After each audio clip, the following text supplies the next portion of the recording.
mean, I think we have various cases. We have those cases, right? Yeah. The buy. Pacho for you not two mame. You're not two mame. Never Manasa Azuri. A write up on OSP so that we can quickly digest something. Mencha wo sa adwuma we hu. The OSP office through one guy called Samedako issue response.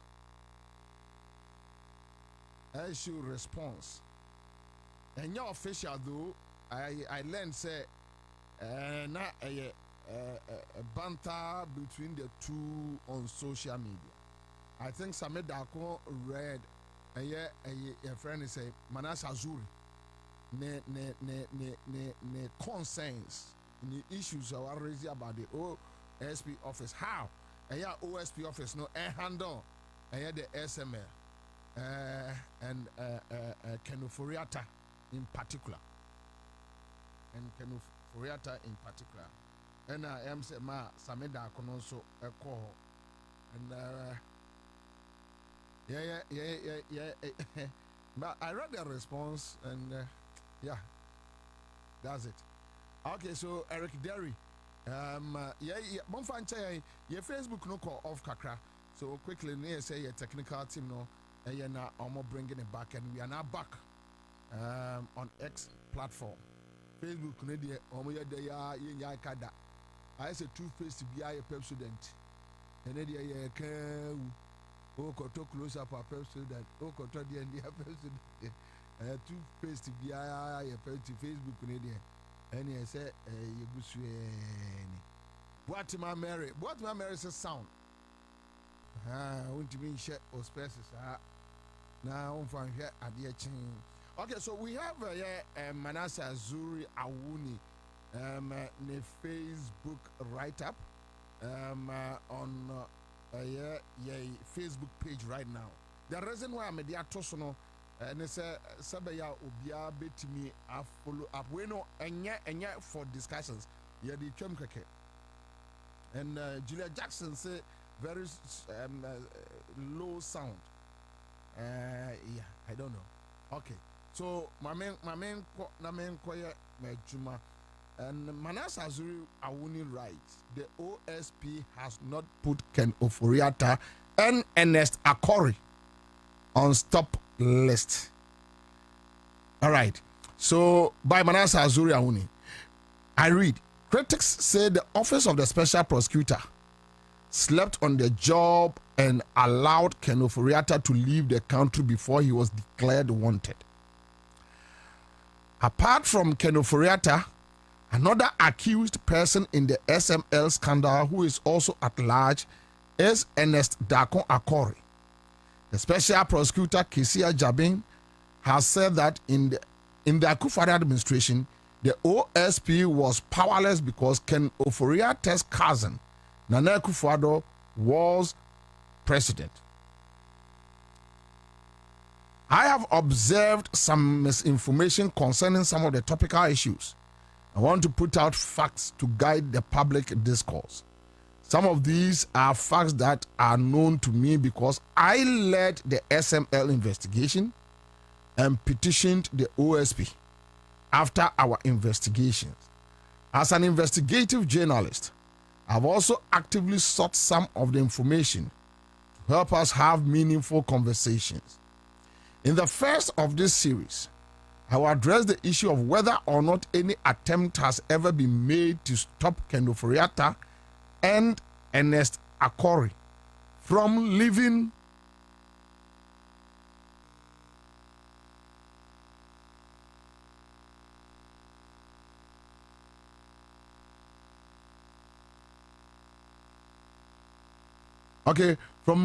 Ghana or arrest them should they attempt to sneak in.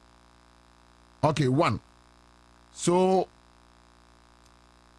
Manasseh says I have run checks with my sources in security services in the past and current administration, specifically the Ghana Immigration Service, the National Security and the National Intelligence Bureau, formerly BNI. I have also cross-checked with my sources at the OSP, and here are the facts I gathered.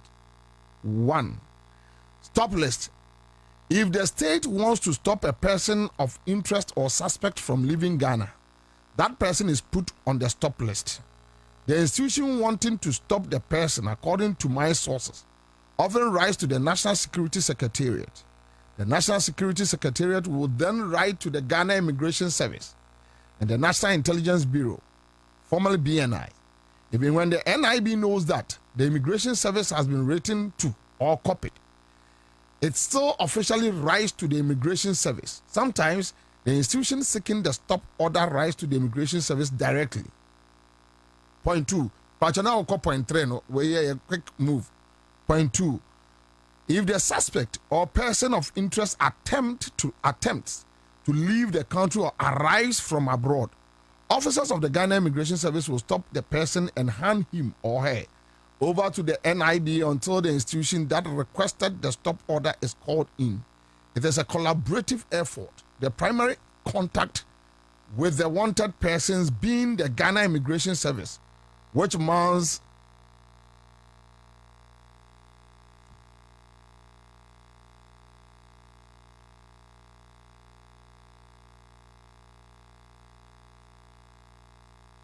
anyway, so let me do the point 3. Don't worry your head.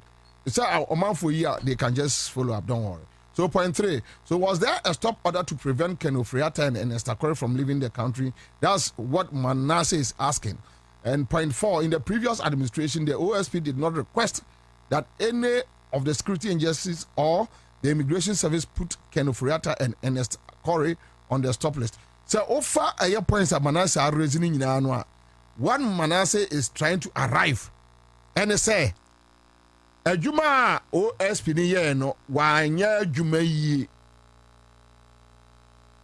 Ken Ofori-Atta atimi adwane that's okay. Ken Ofori-Atta atimi adwane afri Ghana.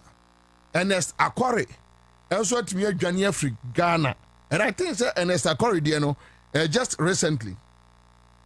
It is a sandy power me and what me a Ghana Afri Ghana. Or no Manasseh Azuri esusu say. And we raise questions. You will stop list. Say obi ye pe obi achen wo Ghana. Na esusu say sandy pa no betimi adwane. Eku a omo penipa na achen no say ye CID, say ye Yoko. Say yeah, whichever institution, OSP, or to be trauma immigration, and also through other state security agencies. Say, oh, assume as way. Yeah, the stop list, you're not to stop list so. Say, ya onya kwai free kruma. Manasseh ni problem no. That is the issue. What reason? Which is legitimate? Yes, which is legitimate. You can't tell me. Manasseh any point which is legitimate as to whether that time the OSP Troye, but don't say you two abawi are. Don't say you two abawi ye no mo a swearing in one and Ken Ofori-Atta yi hu. So as to whether so much Troye at the national security, which was still in the hands of the MPP, and we don't know, but National Security NDC and for appointees by no. Omaba took BB sa. Do they have any information to that effect? Another issue where they are Aquarino and Esther Aquarino, Nancy no Johnny. Into a no dear no so no dear. What happened? Okay, so this gentleman Sameda Aqua responded to Ken Ofori-Atta, to Manasseh Azuri. And I learned that this Samed Dako guy is working with OSP. In what capacity, I don't know. But I am say a banter on social media. So this is not an official statement from the OSP, but this is a response from one Mr. Samed Dako. Okay. And to be just 2-3 paragraphs and deal with it. And Sammy Darko writes, response to inaccurate and misleading claims by Manasseh. I read, Chief, stop pretending you understand the work of the OSP better than the OSP itself. The facts you have put out regarding when they left the country only confirm what the OSP has consistently stated. They traveled while Nanado was president, and it would have been pointless to attempt stopping Ken Ofori-Atta when the presidency had already granted him clearance to travel based on medical grounds. The special prosecutor never said he wrote to the security chiefs at the time to stop him. He said it was pointless because his cousin, the president, had already cleared him to travel. And he had also written to the incoming chief of staff stating that anytime he was needed, they should invite him and he will return. In any case, the heads of institutions at the time had refused to cooperate with the OSP on several occasions. Your argument about the travel stop list is immaterial. This matter involves an extradition process, which is fundamentally different from the routine stop list mechanism. We are working to bring them back. You are speaking as though the issue is about preventing them from leaving. Trust the OSP when it says that Ken Ofori-Atta and Ernest Akore will not be able to sneak into Ghana under any circumstance. They are under constant watch, and if they attempt to re-entry, law enforcement will intercept them. Okay, so all right. Somebody says Veronica says, Bobie, I think Sammy Darko is a research officer for OSP. Okay, all right, that's fine. That's okay. So let's be clear. This is Sammy Darko here. During the previous administration, it was the heads of certain institutions who were accused of non-cooperation, not the institutions themselves. Those individuals are no longer in office. And let me repeat, your petition, in reference to Manasseh Azuri's petition, which we are grateful for, stated that the perpetrators intended to grant SML about $100 million over 5 years. However, the OSP investigations revealed that the actual intended amount exceeded $2.7 billion. The OSP has done a solid job so far and has already placed the suspect before the court. Our focus now is on prosecution while simultaneously working with the Attorney General, the Central Authority, on extradition. This is our priority, Chief. All right, so this is Sammy Darko. Sammy Darko, person who can no any say. And I think Sammy Darko ja bakum. Manasseh Azuri mentioned two people, Ken Ofori-Atta and Ernest Akore. Ken Ofori-Atta and Ernest Akore and free krom ha eda baako. You understand? Ken Ofori-Atta and Ernest Akore no. Sammy Darko omo free e krom ha eda baako. We know time your friend say Ken Ofori-Atta free krom ha. So we accept that explanation. I'll contact the current, I think with Ernest Akore. He became silent because Ernest Akore, Kwame said, means Ernest Akore free Ghana say and Chebia. Right? Ernest Akore, free Ghana, yes, who are Ghana, say need 2 months.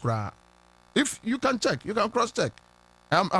Se metiso so dia ene na Sammy Darko e dia cheme se metia on fan cheme, but we know that Ernest Akore free Ghana na NDC ene wo full control. So if Sammy Darko ne first explanation no is anything to go by, Eric Ompong says Sammy Darko can say both nso then it's a lie.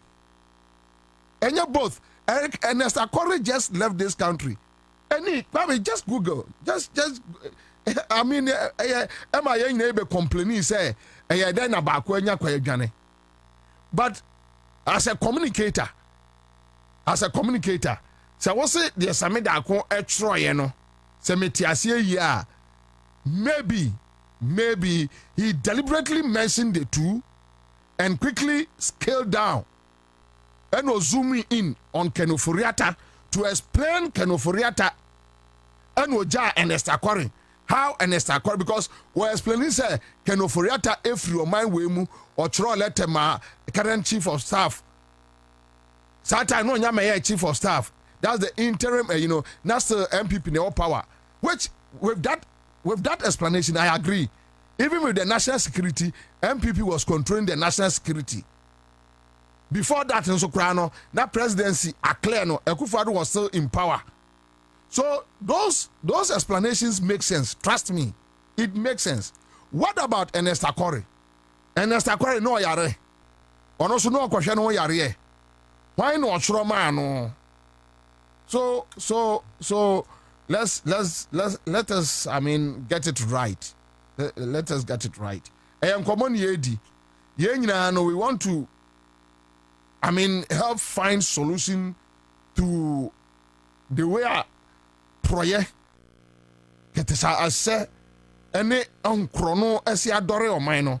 Ye pese ye find a way and deal with it. So enyese obia ewe baby amemu problem kakra was samedako a statement no, and as a communicator I have interviewed people.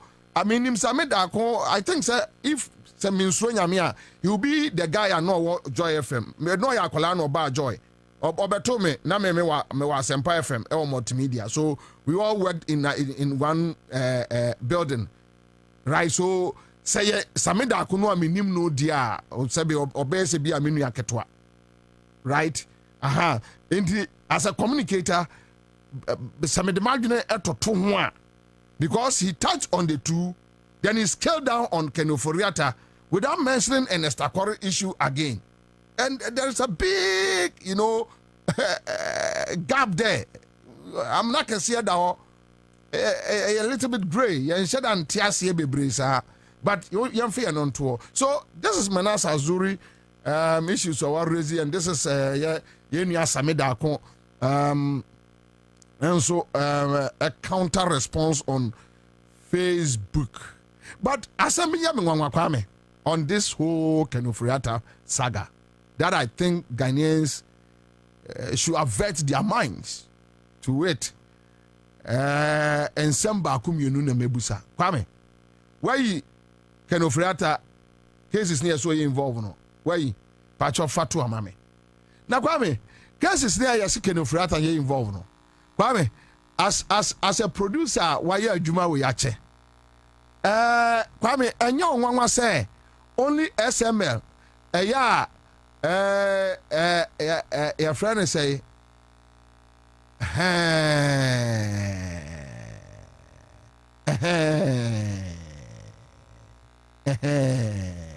so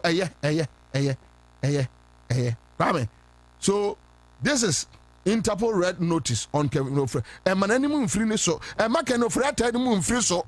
Mananimu free so. Why anim ni amfanye? Why anim any amfanye?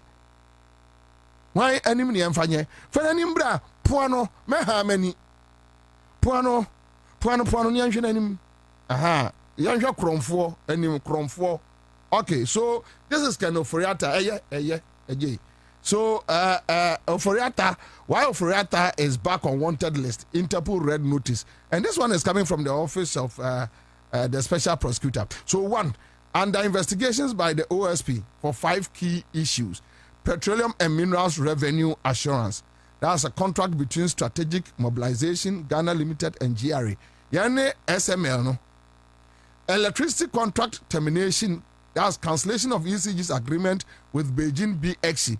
Sir, your friend is say, oh, electricity is kana komu kodino. Huh? PDS. National Cathedral. Procurement and payment processes. Ambulance deal. Ministry of Health contract for 307 ambulances. GRA tax P fund. Handling and disbursement of tax fund account. So, the legal moves are there. recent developments, we don't need it. But these are the key, cases that we know officially, right? Yeah, Kenofriata, you say, or you involved. SML no. But me who bibi. And the 5 cases ni nyina no, OSP nkwana investigate yana. 5 cases no on nkwa.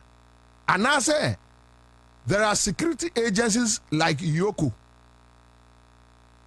like a friend say the CID office, almost yebi, almost handle matters ni biana.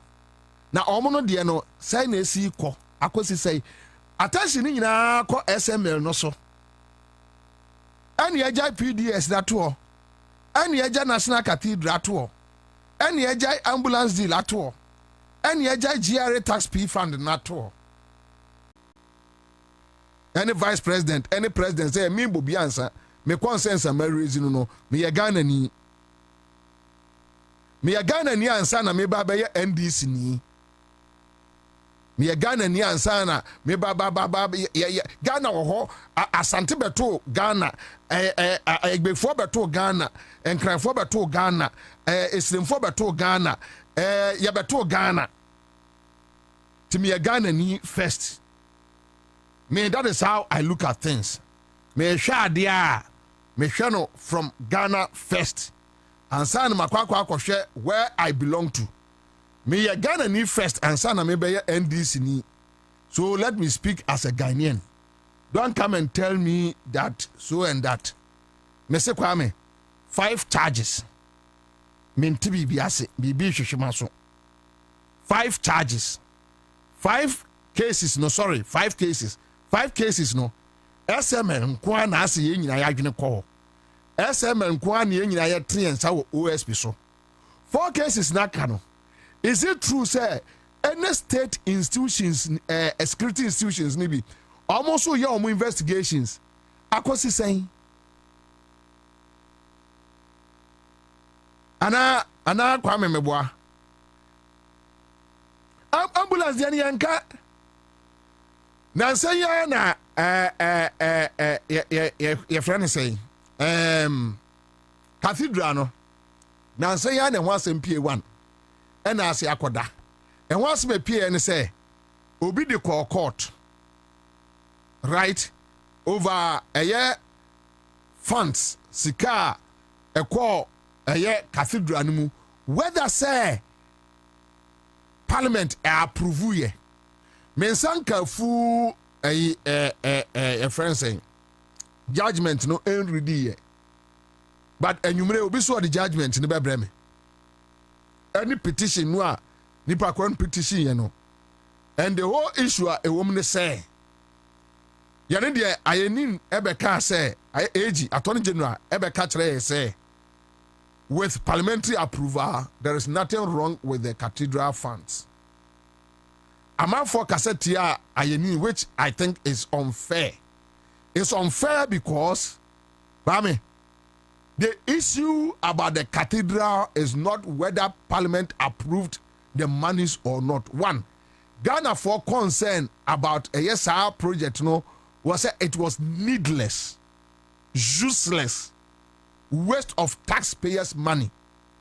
The Chatu Okrane say they used that cathedral to siphon money. You bet me approve sika of parliament. No be a trouble until we are. And yes, sir. So those who were, going against the attorney general, me said who be na uni anotano. But me where I stand. But I will get the full petition and read it and find out. Say yanon kwa na nipa no at the court, right? So you don't know that. But Kwame, the point is, can it be sent to 5 cases? 4 akanin no still OSP nsem. And that's attorney general also no ebu on nsem ebu oyoko nsem, but maybe kululu bia kwasuntin they are not able to tell us. Yeah, Kwame, me can say we. And the presidency should listen to me very well. Omo ahwe ya ensembe piepie. Say Mr. President ahwe ya eniema ebe pie ewo kanofori atasem we mu no. Bro, me Bobie, I have been advocating say OSP office no wamuntum pam no twanu. But eniema yet any the yehu any the kind of things we are reading. Enya public o. The things we are reading on the quiet no. One hwe ya e pia bontin boom and akato na brosei. Ya kanofrata sum krofo afidie adu akiri. Yes. Wasum krofo afidie adu akiri. Eje boom a one hwe ya eni amanfo be advocate say yantoto central government num. Na Ghana ye ni ye ho so. Period. Because a man for a reason why almost the call a post a koto aba. A man for a reason why for 8 years we stood behind John Mahama. And you say near Jumayo. And you say me Bobie na me nim say John Mahama we near sabe one ne ma ene na busuafo ne be fili o. Won be fili a che me. Na ye nim na ye aware. But some of us be bia na oman no direction no e kono na ye suro ma ye ma a future. And that is why we fought with everything. Intini yade ye kra, ye sunsum, ye bibia to see Musa no. Say enya JMPO, enya NDC, we won't allow anybody to run the country like this.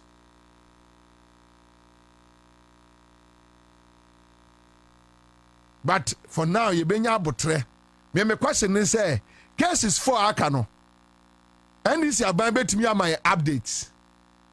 And answer you know you know so your OSP TM fan no.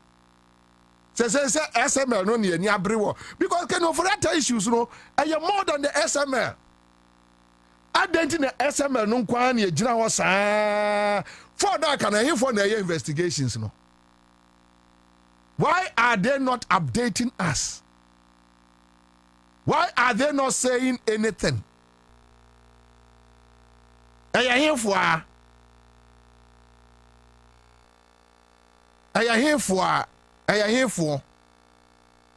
na investigate sir and phone. We want to know. Ghanaians want to know. The street want to know. Ambulance case, you know. PDS case, you know. P-Fan case, you know. Me pamacho. Yes, Ramo. Aya here for. Now, me makopia de biso, and I want to ask na yenua penny Attorney General Moye Kwame, from what we are hearing, the OSP are providing all the information. In fact, the OSP, there's a mistrust between the OSP office and the Attorney General office. Yes, there's a mistrust. As to why, I don't know. But they yet to say, OSP office no, one also what documents be, or one near maybe shishaw. A year one from AG office. Any other conversations. And a AG news one also who OSP no. But according to sources, no, not they were friends. Yakwai se baako nim baako. Obia nim ni yonko. Ana is either say baako nim baako.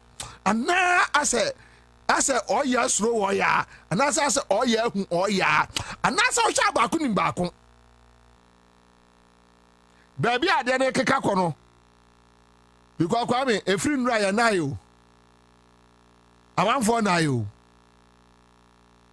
Efri nra amanfo na he. Nyame mpangu. Se ebaso obi beso NDC abamu di ahwefom a me Bobie enyemea. But ebia na minim baabi ebefiri aba. Maka me ya Ghana ni first Ansah na me be ya NDC ni. Me ya Ghana ni first Ansah na me be ya NDC ni. I don't have any problem with ye dim ko Bobie ba mum yanka ya no ntumi de I don't have any problem ubu amani ya wasem Bobie de mama ne ben bebre a da bia no let's do what is right aso no nkwa na or integrity me ni integrity o me wakwaya me faso di me bone ba me bone a me di no me ndi ntia state me ni integrity ba kokra yes ba me ni bon me bone a me di no me ndi ntia state me di tia me a me ni padua ya ne de anya wasem me ni padua no enye state dia me bone a me di no me di tia me a me ni padua emfa ho but so who di bone tia state I have a problem. Madeso amede nam wiase nyina e ma Bobie nsia mama ne me ham de ma ne nyina chire won kakra sa asem ni nyina no but en America no se obi be so ade num de ahwefo mu a e bia na anya me Kwabena na anya me so da awrade ma ne mpare me da na bia ne anim ba bia e be firi aba because and me must say and I think the Attorney General ono mining Kasabio yebesre no ono mining Kasabio we want to understand is it true say OSP the information na no so ope e wo ken ho no OSP no e the akoma no because OSP office ne say Attorney General say ohia investigative docket wonim docket in the so OSP me aka esisu dua OSP so won fa ma ayeni ni ne emfa ma ne chana I'm telling you obviously ayeni ni say ope full docket no investigations no o ma ye statement by statement no and ope me mate the question is that is it true say ne saka Attorney General saka ehfa ne adru because OSP office no omodi dim komo baabi bebre baabi on bedim komo bia so yeto din ye hwe omo ekroma obi ni mobi o ekroma obi eni mobi and I think in this matter as you take strong interest in this matter na yantiasie ye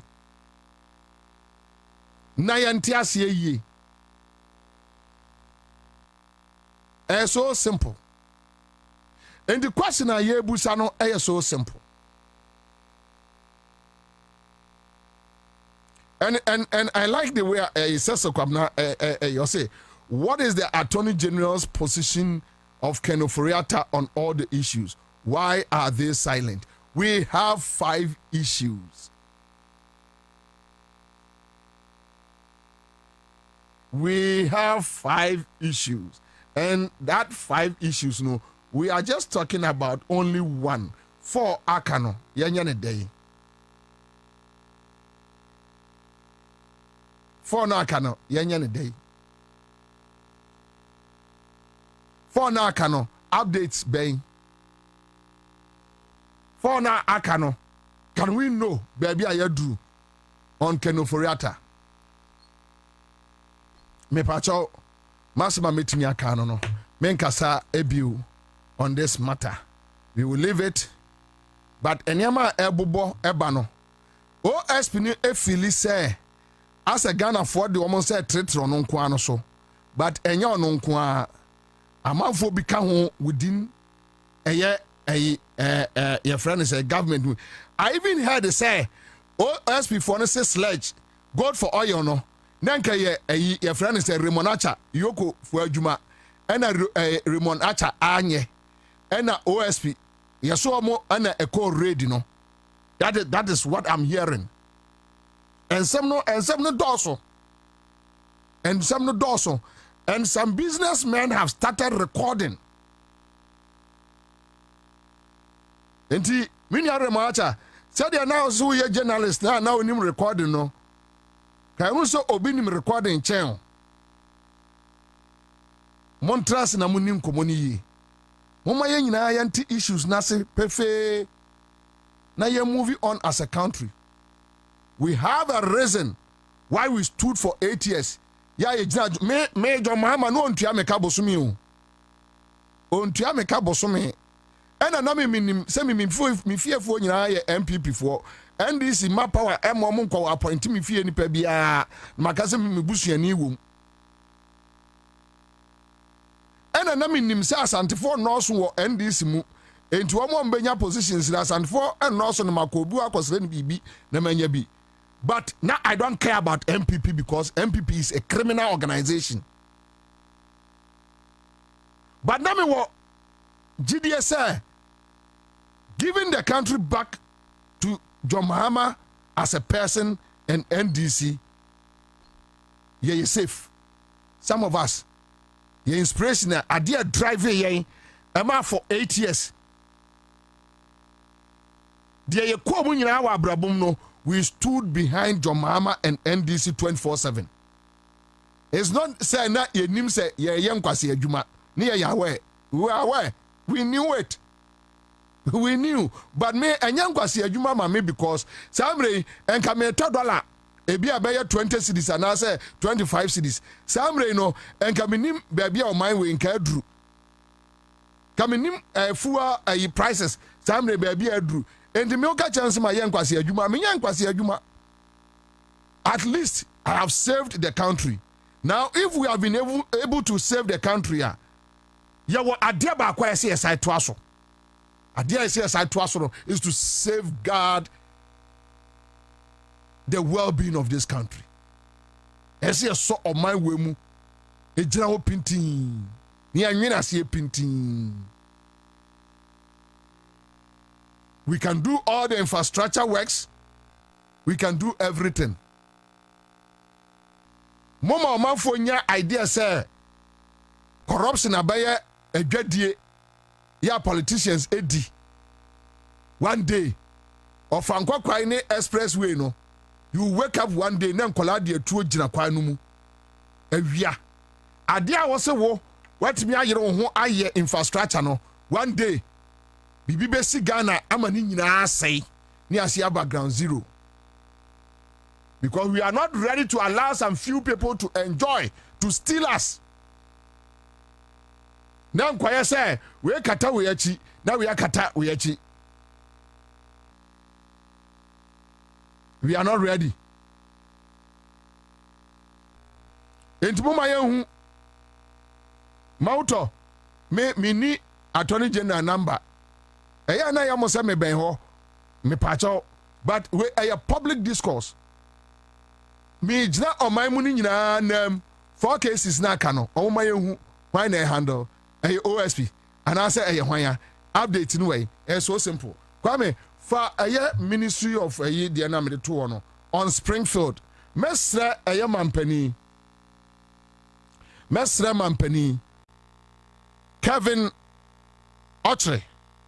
Kevin Ochre, Springfield Oil, ene aban, adwadie no a omu bedi no, mesra mo monhwemu yi, na nkofa asemo ama. Kwame Kevin Ochre ne photo ha fato ama me. So you know, Kevin Ochre, Spring Oil, fan picture to her. Nefa jinapo a picture to her. Ye best ramo ye pamochao mama nkofa yes scandal bia ma ye hu bibia enye ye yes ramo ye pamochao. Now Ghana for Springfield Oil no eye obi a ye friend Kevin Ochre eye o mampani kufo faase ni office wojowulu ha ona na nse mote ya ye say Dubai authorities no any munsem bebre hono enye me masem me hono Bobie Ansah enye me masem. Okay, going forward, Abrantie ewo oil field on friend keep something come fato sontem. Now according to sources no. Okay, so we every Ministry of Energy and Green Transition, not just a Janapo. Okay. According to background information, This guy, Kevin Ochre, what on a West Cape 3 Point Block 2, and I think say almost say or apply it in 2012, 2015, 2016, and an Ansah. Almost what industry no air catcher say this guy for almost 9 years now. And to me, anya she ewo yes oil block no. Tio Kwame, this Kevin Ochre guy, that is what we are hearing from industry players, no. Now, this guy through energy ministry now Jinapo issue statement catch say Ghana buying interested was our field in the Muntino almost say aqua every abrantian in sim. Meanwhile, what we are hearing is that Sir Oje block no nas went to me anya a juma for some years here. You return it back to the state.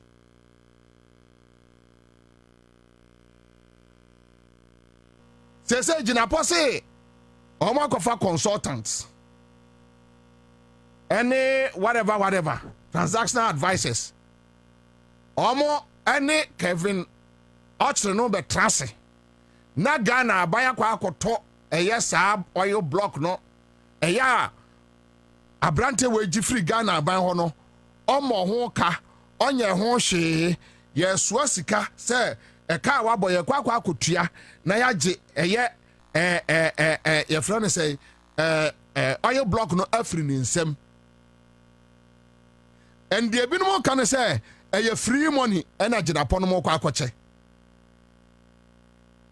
Yempe yempene ton yempene noa yempe japa di bia omo ntrase no omo hwemu ye na omo amekirekire mu nkira Ghana fo before it's too late. Yempe bia yempe bia for now yemmo bia sobo. But dear among foka and some of us we strongly feel that this is a scandal cooking. This letter from Energy Ministry a scandal kukuba. Na edi asembeba. They should sit down. Niya yenya explanation fairly. But industry players need say your friend say Kevin Ochre any Jinapo and a person kabum a short change Ghana. We don't want to believe it. All that we want to near simple. Jinapo mumra bont munchre fine. Se Ghana for asia we don't have any problem. Ghana for enya obi an feed Ghana for me Bobie me koto madua na me dia me nkofra Ghana for nyina say obia sori a obia feed onu ano. But adia dia and we need to protect it. This is the Kevin Ochre guy. President Kufuor Fast no nie. I have dealt with him twice. But I'm not ready to talk about it because it's too personal.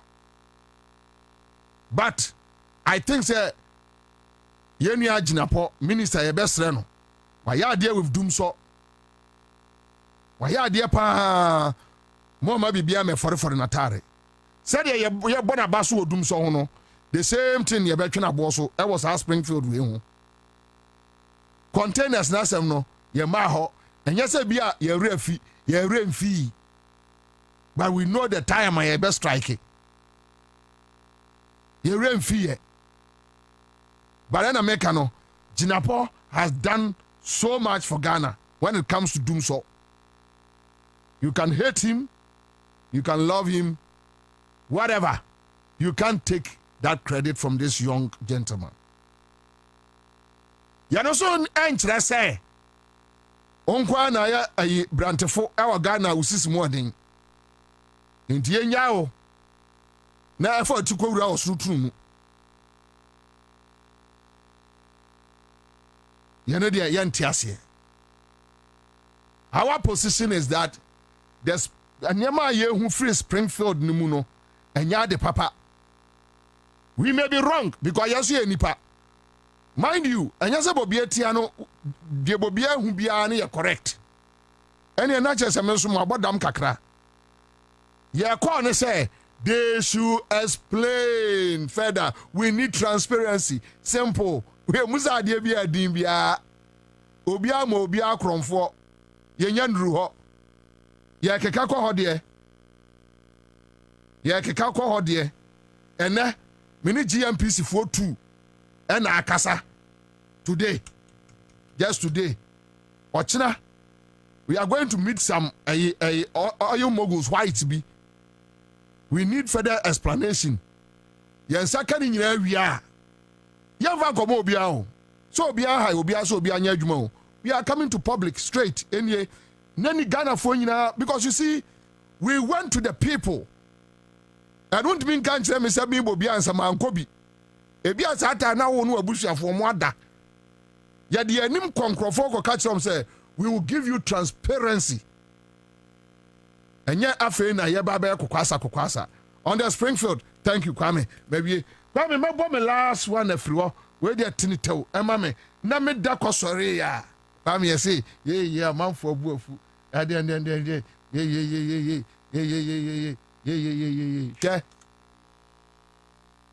Ghana ni bia wo temi awia ntemi ye. Ghana ni bia ntemi ye. NDC John Mahama omo ba no na nya so omo nim problems e wo ho na they know na omo nim problems e wo ho na they are aware the unemployment rate and I know JM can say me there once a Ghana force for no man who say Ghana done construction site ma enye omo hwe Kwame Bebia befe bia asen. Ene eso mo hye ne kakra. Many problems say Ghana nie because Ghana for no ya so nkrofo bi graduate nurses, graduate teachers, omo call demonstrations omo per juma unemployed, omo per juma. You sabita frache what radio so na didi sa for na tema na onim nyansa. Wouldn't even answer because akola no abre and wako school. Right? E dia bedru baby a wadru no. Why Ghana ni o deserve so obusa adwuma. And NDC government appreciate it. The president and his team, they appreciate it. And they are working on it. Enti enye sabe omo kasi eni adwuma o na sem ene ha me Bobie. Na kwa me ye ka na enkrofo bi so ho na enkrofo bi amobrafo bi akromfo bi a sankanye se eye democracy mu ne ye wa enke binum ke du numa duonu enka yamse komko ne ye ka na omo ka bi ye ka hwese ye ka unemployment asema na MPP no obi tise na nabi aka ne ko ayirim seta monfa chami awie mpanimfo amotie me. I'm so sorry, but this foolish boy MPP national organizer, this stupid boy ye ka unemployment anu o ka bi ye ka na kodu ye ka bi ye ka na MPP communicator 8 years wanya adwuma anya da na ono na o ka bi 8 years so na anya adwuma omo committee na omo ko say aye na mo amfa ye adwuma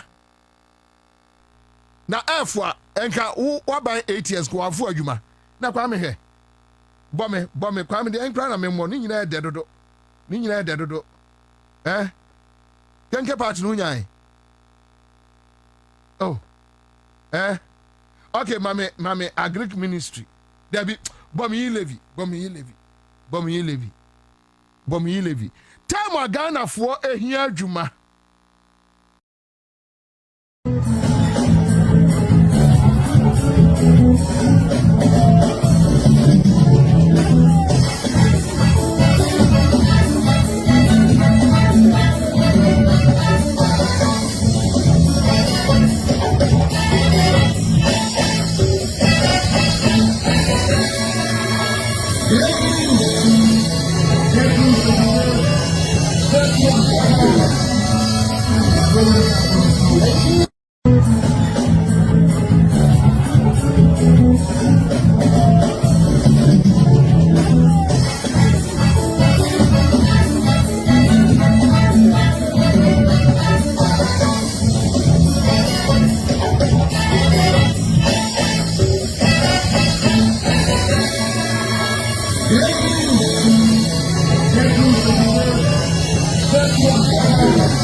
Nurses, any teachers, graduates, unemployed graduates, no.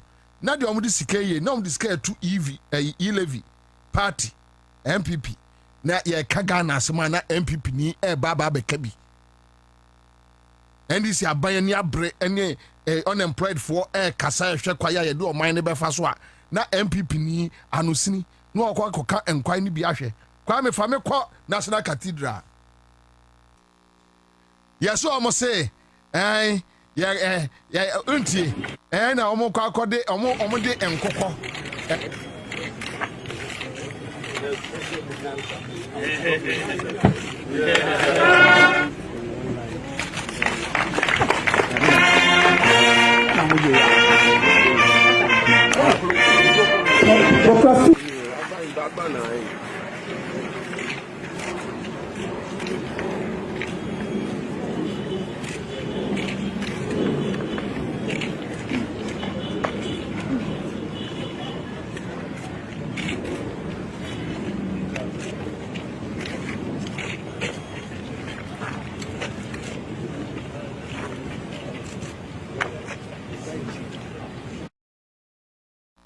Wait, ati radio so catch na say na nkukɔ so apo ye important nkukɔ hwɛ sɛ o import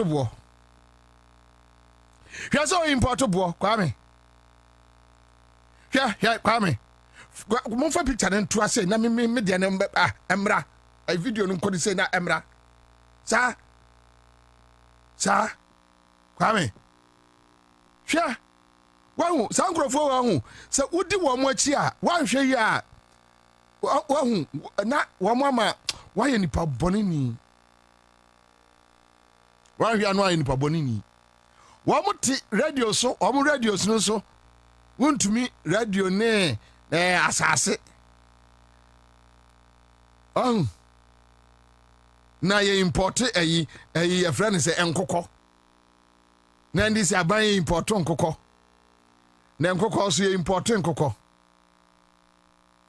na ye import abo ye timi import abo hwɛ wahu Kwame meka MPP fo asɛm a ɛyɛ na Ghana fo ntemase MPP fo aka kyerɛ ye sɛ ɛna nkokɔ nketenkete no ɛna sesei deɛ nkokɔ nketenkete no yɛse omu import na akokɔ so ye import akokɔ hwɛ sɛ omu import abo omu de abo na omu import o so abo na omu import hwɛ sɛ omu import abo me da se first year famiko agric ministry me kyerɛ mo niema miɛnsa pɛ Ghana fo Mare. Me kyerɛ mo niema miɛnsa pɛ ya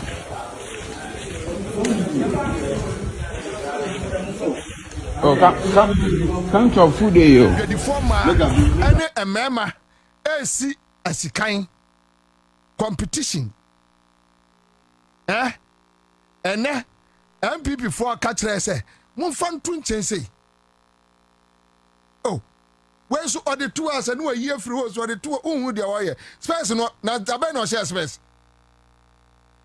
munye space no na just of free na ni I see a technician baku obai that okoba wo free na ni sa what the 47 na ni say kwa didi na ni Mare. yeah wait agric ministry new agric ministry in you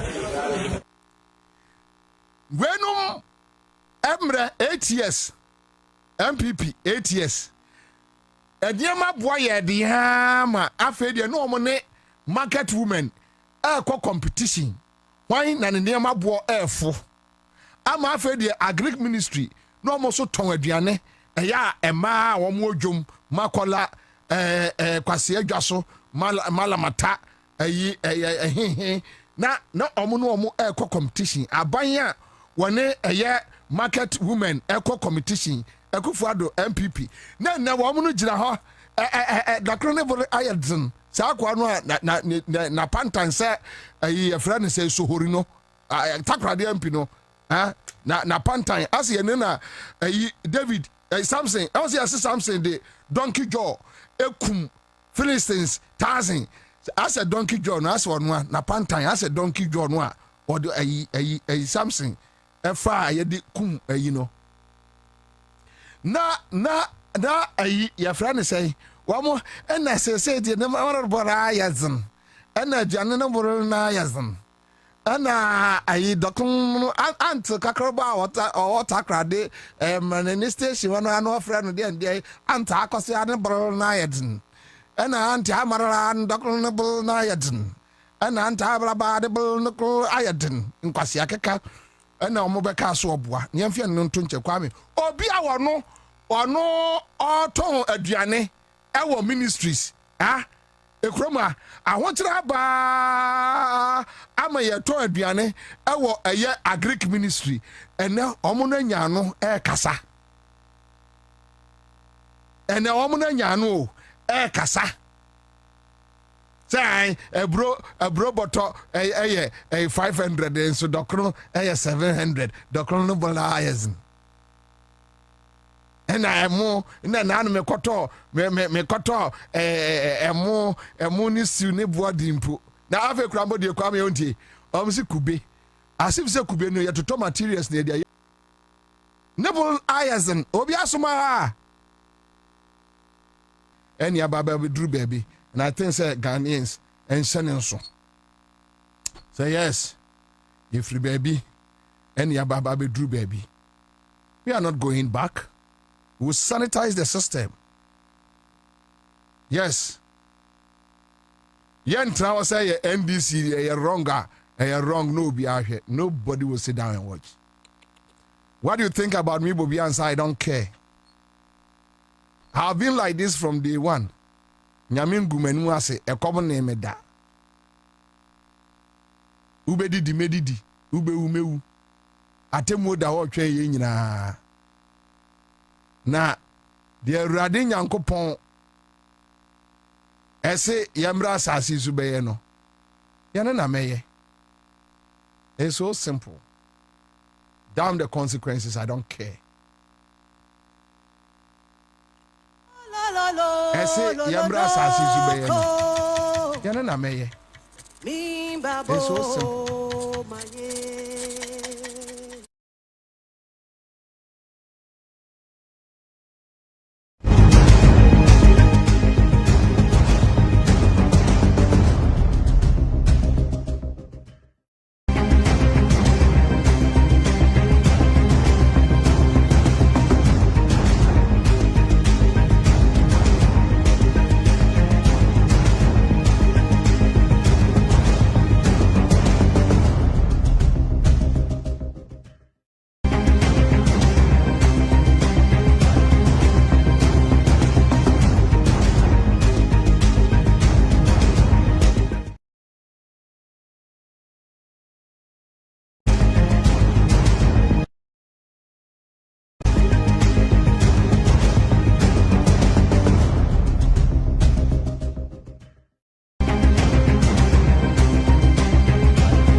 Brother.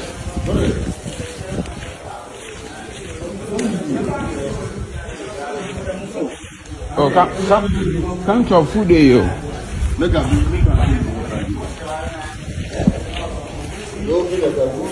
You open already. I know lock answer. First enemy.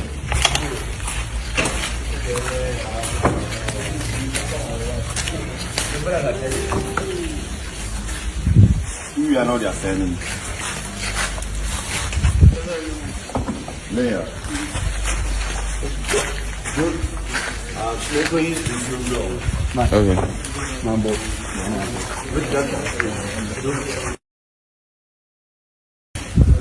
Brother.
And today we have the market controllers here in the person of Accra100.5FM, Vice President Transport Forum, Mr. Richard Amamo, Deputy Secretary General, Mr. Samoa, my legal Secretary of Food and Beverage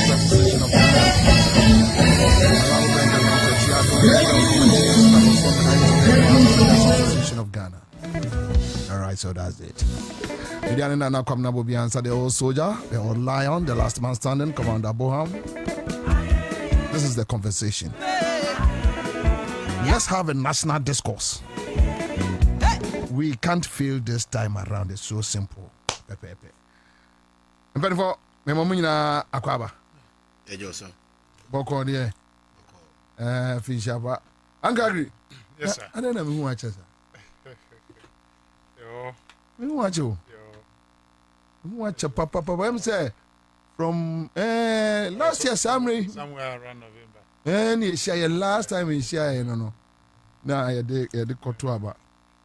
Anyway, yeah, what are you? You are that room. The radiasi. Market to say. Oh, yeah. Yes, Ghana, you're the Nibian who are Kazan. Yeah. They are because on him Colorado could do with you. Yeah, they are Yakupo Modi. Ami. You won't come. You are there. And Adiaba says, we are Oboba and I and Adiaba. So you're calling Be a crapping. a crapim Nico, and I do crew. Nasamo Crano or Buffa. But my money free as Santamanpo. Combination, yet. And I'm asking you on a chamo as Santamanpo, a master. The way they improve, I want that. Combination in the I said, Santuman Ponini, I been yaw. I didn't take us a crack. Sacro, from your moa. And Colana so deno. We get to be anyway. Come to a food day, yo. And I think we all know the indicators. We're going to have a conversation. Very honest one. You open already. Indicators available. Right now, I think we are doing a single digit inflation. We are doing about and I almost say pressure kakraba a dollar cities so. And say we are doing how much? 11.2. 11.2. 11. That's how. That range, a little above 11. Okay. But it's okay because you also do September, October, November now. And not pressure no demand. Yeah. First on Quebec. this is the first time I mean so far me say I yes because your stability power so far. Oh, okay. Can you first now? And can I kokwa dada? More expect to say you December mu deep no e be Diana. Yes sure. So 11.14. Me sure. 11.14. 11.14. E be get the kwapo inkodu 12 cities. Because ya no ya ka dem na wi. Okay, I can't ton. And na egusu ba. Egusu ba. O say so o kof Tonya mana na o pesika gidi na pressure na beto so. You say ya ko ni mani na wi. Etina China say no she canton fair na. E do be na unya flat kwa China. Flat ni na sign. That was I think last month or last month. But on the China nso be call holidays. January. Enti niama ni dia wo mpese besa. So yes so no. Kwa na be kwa kofa ba. Toniama. Oni wi anso man food. Otoniama no so obetu afrit. What I say enti say niama ni ba you still need money to pay for it. Enti as for dollar ni dia we dey ha ebe kokakra. Anyway, so I think ebenya very the movement ni wo mbet uhwe a movement ni ye nye too much say in fact panic. There's a panic kura na we were na asati down. Now we say okay sika no ntumi vanye you. And say there you upe na ukwa say ukwa kotoni ama ne. The rate no to a wo dey akọ crowd ama asa. What I say ubeto the CC who say we esan say sika no be cost rent go to see there. Sa we need the attribute. Anyway, so let me start with Mr. Samuel Agri, Executive Secretary, Food and Beverage Association of Ghana. Omo dia no na omo manufacture no ha. Yes sir. So but Chief say Mami Nika Musa food and beverages moniema ne bo aba forma ana akosoro. Thank you very much. But on my microphone. Okay. That's it. Your best say nema na ba form and as we be no ho na but we share from February. I must admit say we're the first people to cut down prices even when official reduction by the Pacho, Mami Mbusa de food and beverages. This year, Muniama above form and I say kosro. Above form. My examples. Above form. My examples. Okay. My baby is 20-liter gallon. Used to be around 750. 650, 700. In the Oko market, we are lucky at 280, 300, 350. If I know or use microphone. And now Ubenya sir. The price no share above from pa. BBT same one Calbeton 180. Rice. Yeah. Alberton 250, 300. It be crowd 450. In the Oko the highest Ubenya crown is around 450 and 480. And one and Calbeton is one Calbeton around 700. Okay. So then. Okay. And now we should be BBT other staples. If I know wheat, ni sanya mana, the bonus above from kakra. Flour, account above from sugar, above from sugar. We are lucky Kwabena before 100 cities are better per bag. Per bag. You know, what about beans? Beans no, and no, bibrina locally produced. And if you see a friend is from Mali. And I be from Burkina and areas na Eban. Nti ano say no price no ayana was reduction in share them proper reduction. I didn't know about with other. And no say no, on say no in large quantities. So nti no kakra na beba na besan. Then we have to rely on the one that is coming across the borders. So on there because into me in proper storage. Emma into me and carry on. Say ebeko enima aka say ye wo mo ebetumi aton no china. Ti eba say aton na san. Ebi ti say nkatie. Eno so eba na say san na san. E say free amano neighbor across the borders. But BB to say ebro say we share price and the farmers na gaza be catch us more price here dey more say omonton a bag of 450 so before nka benya no around 800 700 if you cry 1,500 if you meet on sa ebo no but we share BB to say bro I be process e dey akọ mbori akoye dok anka wo kọ market say ohun say ebro ne bo na aba form na nka dok no so bo no eba form say koye ko do be 7 cities ebi 5 cities e na ho gina wa sa komo no e na e ho na me ba so ade no nti wo hwe the cost of inflation and we be say aden nema bo aba form inflation aba form aba single digit yeah kwa could do around 5% you do on one car at least baby you do na so nka wo reflection no e wo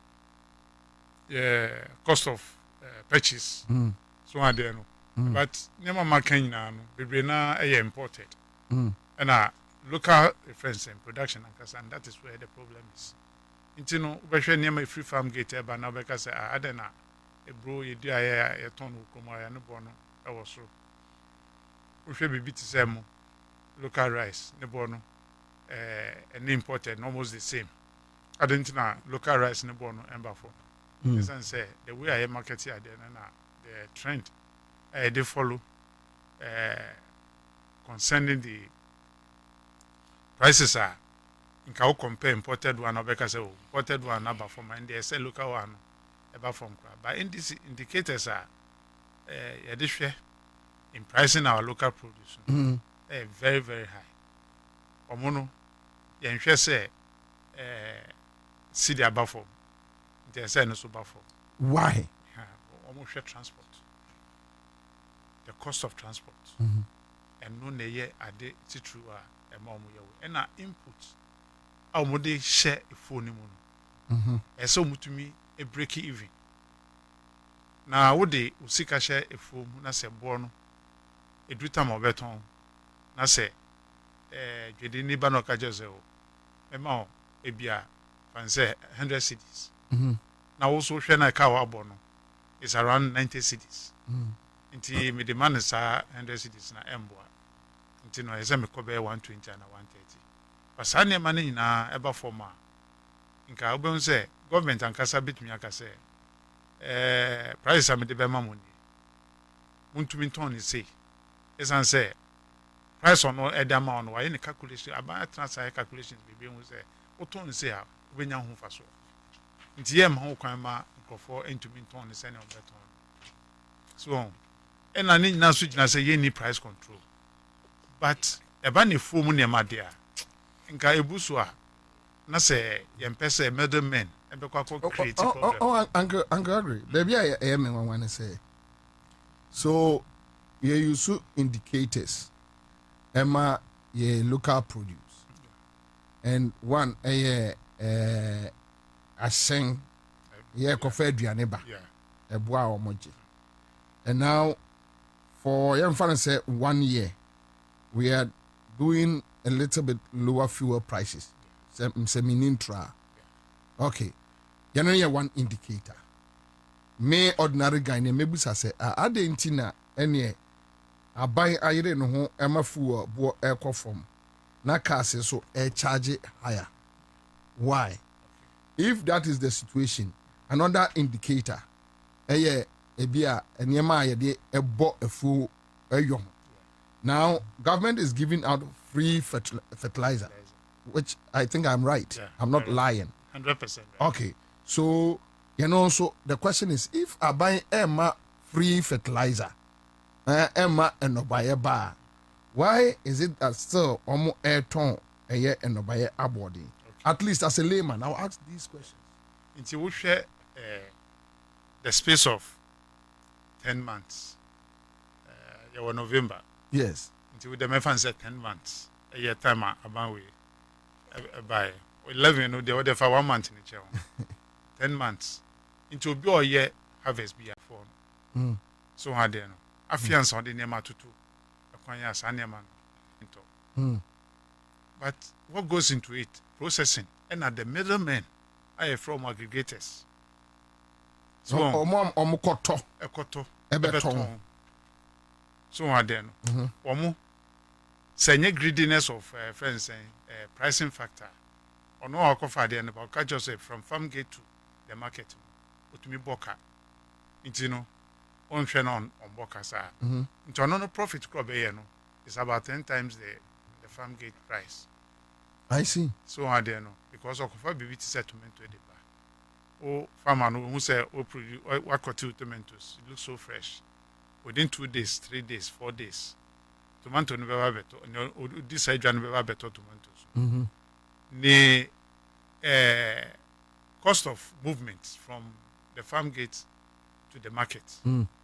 Obedru no na nema ni bi start say nti afi no behwe ne pricing factor no ontumi hwe na onto nema ne ngu so to me increase the price na afi otumi recover at least say any profit in plan investment no be no nti sometimes we could do more won say yes tomatoes ebu so for a ton tomatoes no be ka just say embu ye omo na determine prices no how it's supposed to go but sana say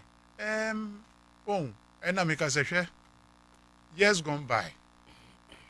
Crawford in him said, "I will be beat food distribution centers. And now buy in a quarter in from Fargate. Until the farmers' price are guaranteed. Obana settlements no or some amount 200. So 200 or no farmer on him say a guaranteed price or better.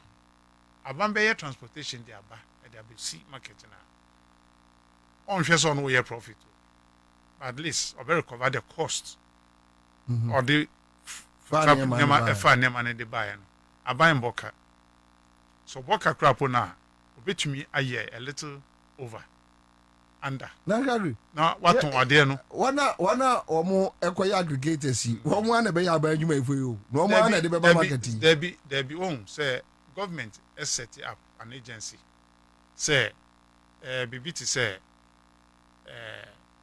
emo a bar cocoa price him say okwa a guaranteed price so ton 100 cedis sound not ton e wo emo bia no cost for export for local processing emo I say to me treating no the same into corner say emo no ebua aban se mato I put it in the silos waiting for processing because a more program and the problem kesi okuta ni say do time on be harvesting na so mo nyu bi obeto or the money kogu a oni processing bi obeye and na procedure bi obetumi a control mono humidity nti amonu be go na e bi be say nti no be kwa koto no ontumi process so betumi process a ya obi e friend no parboiled eno no e ho na obetumi aye sai mo nyina through the system dam parboard ni just say oben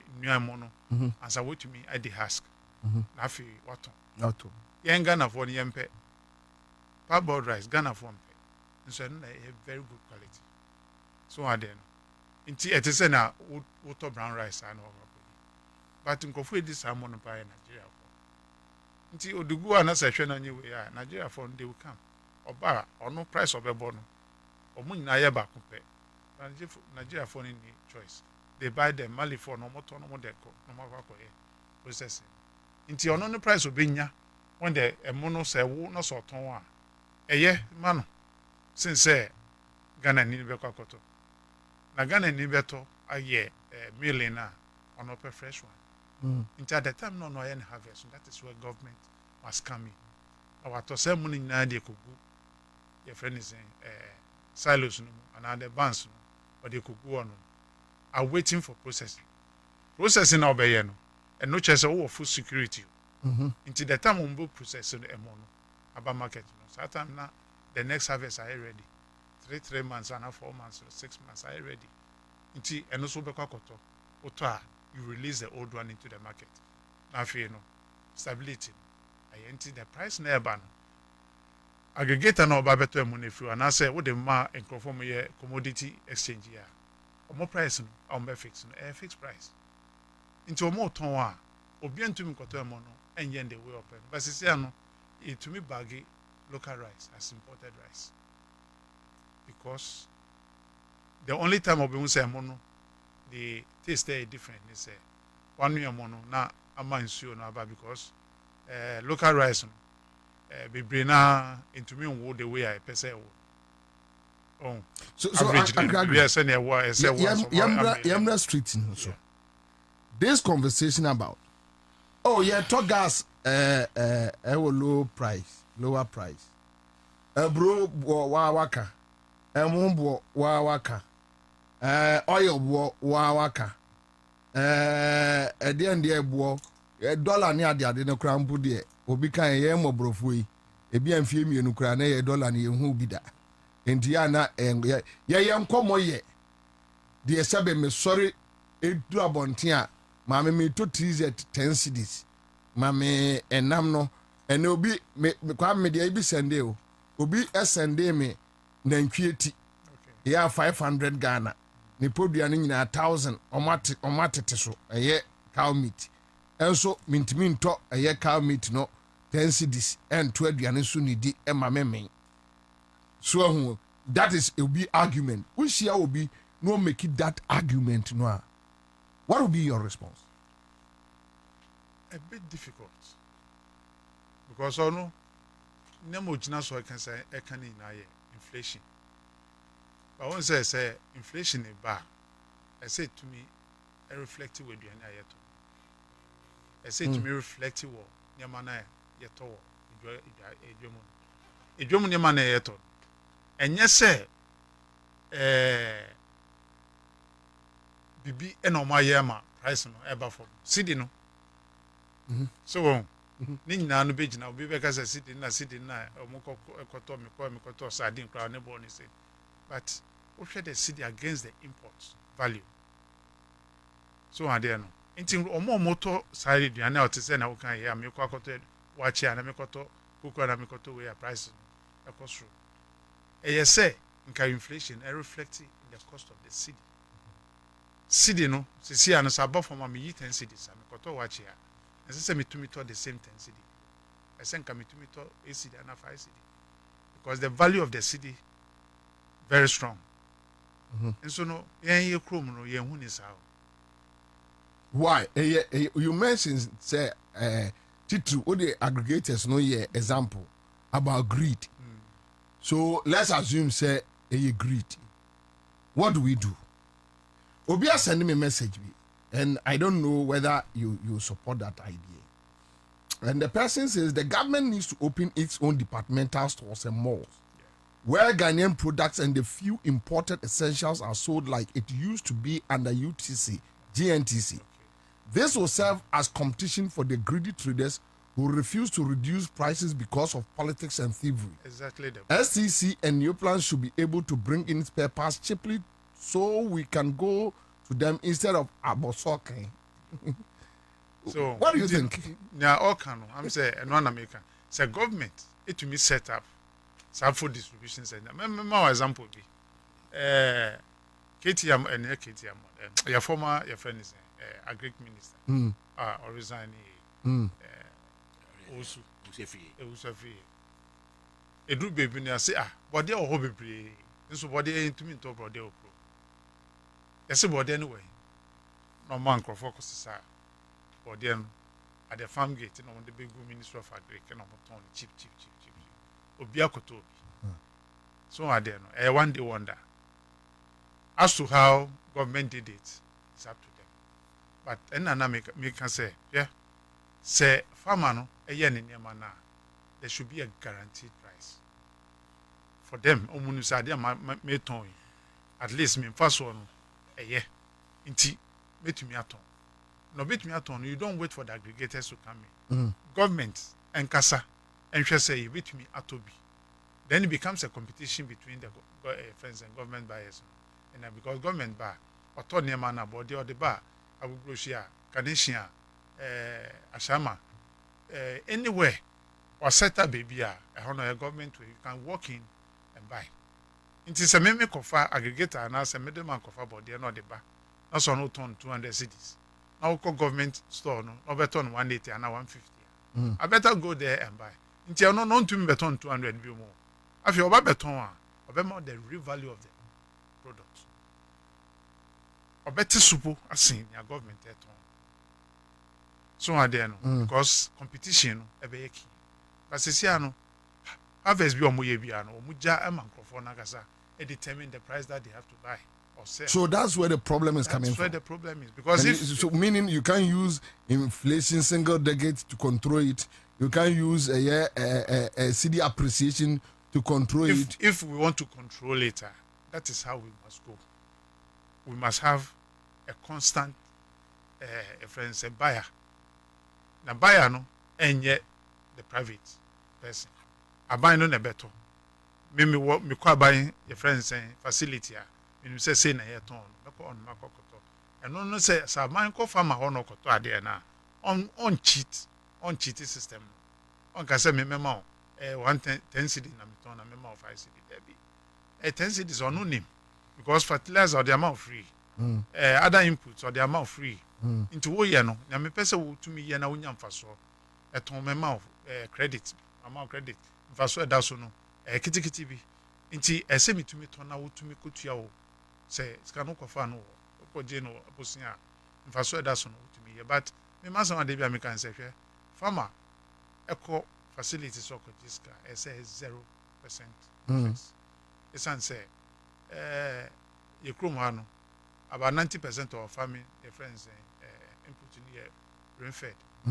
Nti senso na nto na se anye yi a Asemaba oboka nti no oboka no obeden we tua saka nti no ese etumi hwe sa na ma nyina na afi ye ma farmer wo kwakoye farming na e ma e ya kono se me kwakoye bi wo kwakoye no e den na obeye wako hu okosua enya nimde se me ye we ya we na meye untumi enkonkodua ebro o bibia odua bayira ebeba anami kodua bayira o bibia edu ebro awokodua wo nsembo ba ne nema ho no nti no unya sa nimde na ukoye farming na wonim so ochina a obi your friend is saying menyam ehun faso yeah.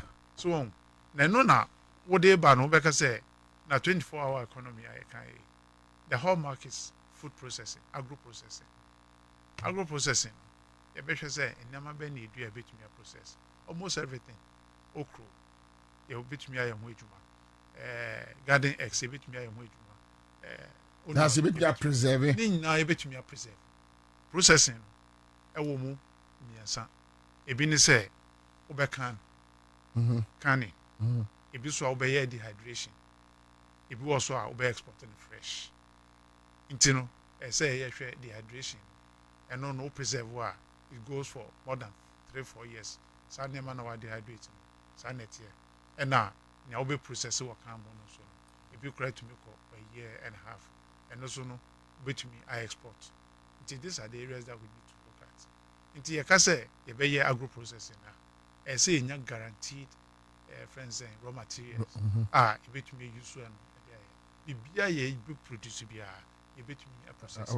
I'll process it. Okay, so Francis Ajiguya says, Bobie, let us look at this at things this way. We have never experienced downward trend of these things this way for a long time, and because of that, Ghanaians are finding it very difficult to adjust to the current trend, and that's another thing. I think, say, as over the weekend, someone launched some processing. I think it's a meat processing factory. Many flashy will be so much. Just check my here. My member Ora Eric Amo Akwaba. Namen call Uncle Amamoso. Amamo. So we have free beverages. Guta. Me Shadabusa Uncle Agri. A very straight question. Guta. Enyema Moncroft for Eton. Yatete so.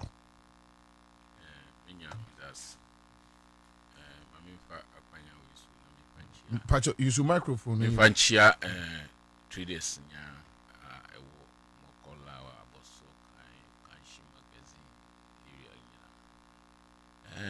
let us be factual.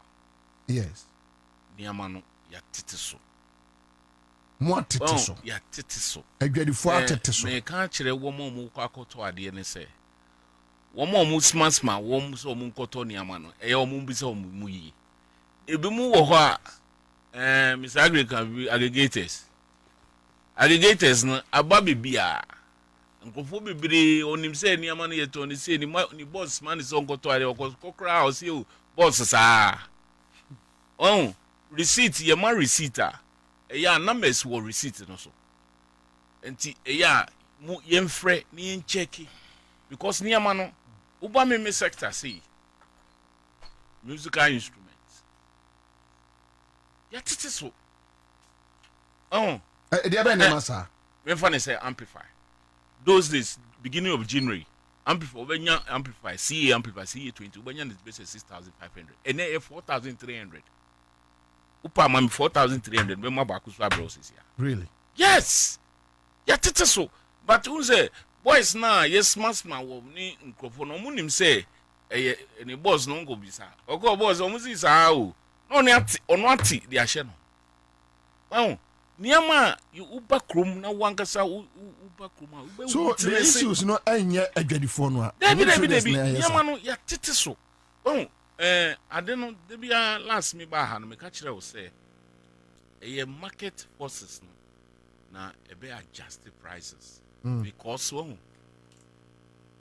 meme di bi aba me fa ne say January 14.7 dollar rate within the next month no dollar number from obi so di bi aba obeye ni costing obeye ni ni pricing ni nyina oye wie a ni de no ebeba form a chain me a me di buy a emra dollar no ye 14.7 enti no se me say me twen no no aton ni de awie ansa na mate so ato obetra wo de no uti wa na wasan di bi uma ba because unnim ni size of the capital ena market no so enye nko se phone say ya enye nko na woton obi so ton bi ena customer no so wo right say obeye window shopping enti ofiha no akobisa ofriha no akobisa enti bebi a na sika no beso no wo eden price no enti se wo niama wo ho na ebia me wo niama me products bi wo ha me de ba November last year enu nkyere say meye we because say no se me te so se me say me nte so obi di bi abase omo san di bi abase ya wate so enti se me say me nte so na me anton na makof mansa akofe bi aba me tran ade no beye wo ha beye outdated ye niam de so